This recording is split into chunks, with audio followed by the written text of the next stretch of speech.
Si e shpjegon këtë pjesën e mbajtjes së kurorit të mbretit të reality show nga Luizi Elli akoma? Ka një shpjegim që nuk akoma... Unë mendoj që kurora kalon vit pas viti tek çdo fitues. Jo, kurora në këtë kuptim që akoma nuk është krijuar një figurë që mbase ta... Po, shiko, ai Big Brother është, si thënë Big Brother unik për gjithë mënyrën e vet si u trajtua, pra nuk është se ishte një Big Brother normal. Pra të gjitha situatat ishin anormale, që nga deklaratat e sëmundjes, që nga analizat, që nga situatat më vonë pastaj aty brenda, që nga rasti i lavamanit, pra janë ngjarje shumë anormale, që nëse do t'i bënte ndoshta dikush një autor tjetër, ndoshta s'do kishin të njëjtin rezultat, që do t'i trajtonte një autor tjetër. Kështu që unë mendoj që ne jemi shumë nostalgjik.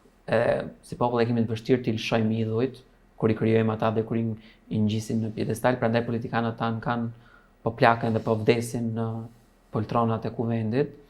Kështu që unë mendoj që kurora në fakt kalon vit pas viti, si kurora e festivaleve, nuk e di pse po vdes kalon te festivali, po. Po se është ngjarje apo te Kamagjike që kalon vit pas viti, kush do që fiton merr kurorën. Sigurisht, për ta thënë Luizi nuk është në kulmin e famës vet. Do të pyes për një ngjarje, e lëm pak reality-n, mos flasim vetëm për të, do të pyes pak po për një ndarje që ka bërë jo pak zhurmë. Okej, prit. Nuk e di ku i shkoj mendja apo. A pra ku? Princi. O, zot i madh. Çfarë ishte? Dhe kjo është bërë publike se për atë ndarjen tjetër do të pyes pak më vonë. Pse u bë kaq shumë zhurmë këtë çështjen e Princit, edhe ndarjes dhe këto dy zonjave Është një fenomen shumë interesant. U morën edhe Arbana në emision atë. Është një fenomen shumë interesant. Shoqëria jonë e ka shumë vështirë të përballet me fake newsin, ndryshe nga shoqëri të tjera. Dhe ne besim çdo gjë që na kënaq ne. Kush është në rast fake newsin? Fake newsi ishte që Princi ka tradhtuar Elian me fotografen. Një gjë që është mohuar nga të dy palët, pra dhe nga Elia edhe nga Princi. Do të thotë s'ka tradhtuar njëri. Timeline-i është shumë i thjeshtë. Princi dhe Elia kanë qenë në një marrëdhënie jo të mirë prej kohësh. Po. Ka ndodhur ndarja dhe Princi ka filluar të njihet me fotografen. Kaq. Kjo është që e pranuar nga Elia. Pra nuk është që e thot, se po ta thot Princi sigurisht që ka një lloj dyshimi, se thot okay. Po Princi vetë çfarë thot? Të njëjtën gjë. Po. Sepse është në dokument gjykate. Po ku është problemi këtu? Por jo. Çfarë thon shqiptarët? Çfarë thon? Shqiptarët thonë e ka tradhtuar. Ajo ka qenë fotografia të Duhet pak dram tani. Duhet pak telenovel turke. Po pra. Si do është? Dhe unë kam me gjithë respektin për personat. Çfarë ka ndodhur? Jo, kjo është e vërteta. Domethënë kaq është e vërteta. Pra kemi të bëjmë me një çift. Po. I cili ka pasur probleme. Ka mbaruar historinë e tyre dashurisë. Ka mbaruar historinë e tyre në mënyrën se si ka mbaruar historinë e tyre. Si ka shumë personale. Është çështja e tyre, pavarësisht se u bë publike. Ka bërë një e tërë. Ata kanë jetuar për një kohë të ndarë nga njëri tjetri pa e bërë publike, kanë jetuar në ambiente të ndryshme, nuk kanë frekuentuar njëri tjetrin dhe kanë një çift që ka zgjedhur të ndahet edhe pa e bërë publikisht, ka gjithë të drejtën e vet të vazhdojë jetën e vet, secili nga partnerët. Siç ka vazhduar Princi, të njëjtën gjë ka të drejtë ta bëjë Elia, për sa kohë ata kanë zgjedhur. Po marrëdhëniet mes dy zonjave në fjalë janë besoj nuk janë normale. Këtë nuk e di. Normalisht nuk ku ndodh që ishi dhe aktualia të kenë marrëdhënie shumë të mira. Jo, nëse ka mbaruar kaq normalisht kjo dashuria, nuk ka mbaruar normalisht sepse ne kishim situatën që ata përfunduan në gjykat, që ishte video e famshme që qarkulloi, domethënë, prandaj thash, marrëdhënia e tyre ka përfunduar si ka përfunduar, por nuk ka qenë një person i tretë që ka hyrë në mes, siç preferohet që të trajtohet. Dhe pra, ne kemi të bëjmë këtu me një fakt të pranuar nga të dyja palët, dhe kemi të bëjmë me një audiencë që refuzon faktin dhe shkon me një fakt të rrem. E kupton? Jo, domethënë e kuptoj sepse pranojnë versionin që nuk është versioni im. Jo, versionin që qarkullon. Është versioni pranuar në gjykatë. Është në gjykatë, është fakt. Megjithatë, një tjetër personazh që ka marrë vëmendje gjatë këtij viti për shkak të memeve apo deklaratave që u bën meme, pastaj është Elsa Lila. Që votat janë bler.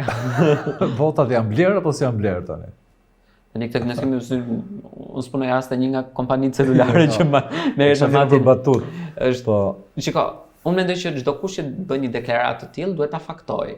Përkundrazi, do të bie prej spekulimeve. Pra nëse unë them që Drini Zeqëm ka marrë emisionin, unë do ta pyes mirë veten, para se të dalë në këtë deklaratë. Qofse unë kam vetëm fjalë, Po. kjo do të jetë thjesht një tymnaj, nuk do jetë një gjë e faktuar. Unë, ndoshta nga profesioni ne na ndodh kjo që jemi shumë simpatizant të fakteve. Pra nëse nuk ke një fakt, Jo, faktet janë empirike, thoshte, provat janë empirike, thoshte. po prova ti mlodhe për vete Elsa. Po, jo nëse, po ideja është kjo që Elsa duhet pyesja pak për Elsën, se ti e njeh mirë personazhet. Ka një Elsa nuk e ngarkesë. njoh aq shumë, me thënë drejtën, nuk kam një marrëdhënie shumë të afërt, e njoh nga ekrani, e pëlqej shumë si artiste, po nuk kam një marrëdhënie shumë të ngushtë. Kam një Duket marrëdhënie pak korrekte. pastaj tha një deklaratë që më kanë E ka fajin Arbana. ka fajin Këta janë pastaj janë damage control që përpiqen të bënë. Shiko, unë mendoj që artistët duhet të lëvizin, të ecin para gjërave që u ndodhin në karrierë. Për shembull, ky ishte rasti i Elcës, është rasti i Elvanës që ka ngelur akoma në festivalin e 2019-s dhe kjo është dukshëm kur në mbrëmjen e parë të këtij festivali postoi promën e koncertit të saj në po që do organizoj, po. do organizoj. Ka shumë këngëtare që mund të jenë bërë padrejtësira në të dyja festivalet, mund të kenë merituar të fitojnë, por nuk kanë fituar për arsye të ndryshme dhe vazhdojnë të ngelin akoma. Unë ua them të gjithë dhe ua them dhe personalisht, move on. Jeta vazhdon. Okej. Meqense dolëm tamam fiks te ky moment i festivalit, Si e kam pritur, nuk e di dhe pse, po. ishe jo pak larg festivalit. Si ishte ky festival? Unë personalisht e kam gjykuar këtë festival duke e ditur kushtet në të cilat është zhvilluar ky festival. Ky festival është zhvilluar në kushtet që është miratuar buxheti një javë para se të fillonte nata e parë e festivalit. Që do thotë puna teknike nuk nis pa një miratim buxheti. Okej. Pra puna ka nisur në kohë shumë të shkurtër. Pra regjizori nuk ka pasur kohë të bëjë prova mjaftueshëm, moderatorët nga ana tjetër, sepse nuk kanë qenë firmosur kontratat. Kjo detyrimisht ka bërë që Orkestra Simfonike e Radio Televizionit Shqiptar. Nëse moderatorët gjithmonë nuk janë me sa diun se unë kam qenë një nga prezantuesët. Po 3 ditë prova ke bërë ti? Meqense ra ky muhabet, Pra ky meqense ka qenë 20 vjet përpara. Po ti sa ditë prova ke bërë për shembull? Unë kam bërë një 4 ditë prova, 3-4 ditë prova i kam bërë, po. Aq më na kanë thënë përpara të gjithëve. Kam përshtypjen që aq. A është mjaftueshëm? Unë e kam prezantuar me Soni Mala në festivalin e 44-t në TVSH dhe për ironi të fatit, meqense unë shumë pak e them këtë gjë, po është mirë ta kujtojmë për pasere, e di kush ka fituar atë festival? Luiz Eli. Është një ironi shumë e bukur në fakt, ironi. Është një lojë e bukur personazhesh. Është shumë vite më përpara. Ka fituar me këngën Flakë zjarr, po. Po do të thosha zjarr e ftohtë more. Jo, Flakë zjarr apo zjarr e ftohtë? Zjarr e ftohtë more. Mirë, se ngatrova domethënë. S'pas kemi bërë shumë prova. Ti me emrat si Monikë Kremadhi. Për ta mbyllur këtë pjesën e festivalit, domethënë festivalet komentohen gjithmonë. Festivalet janë kthyer në stres kombëtar për të gjithë. Kjo është fjalia që e përshkruan. Artistët sot nuk është ngjarja më e bukur, po themi e muzikës. Ka qenë një nga ngjarjet më të bukura. Po nuk shijohet. Pse? Sepse artistët shkojnë vetëm iden për të fituar, jo për të sjellë një produkt cilësor. Shkojnë vetëm për të fituar. Nuk investohen që i gjithë ai produkti i tyre të jetë i bukur, të jetë dinjitoz dhe të ndihen krenar për të. Shkojnë për të fituar, e para, e ta mbaroj. E dyta, ne si publik kemi tendencën që sa të dalin këngët time me lapse letër, ku stonoj drini, ku shkoj keq me ëndin, çfarë nuk shkoj. Do është e pamundur që një këngë ti ta pëlqesh, është e pamundur. Ka raste që ti një këngë e pëlqen që në dëgjimin e parë. Ka këngë që ti të pëlqen në dëgjimin e 10 dhe ti e adhuron si këngë.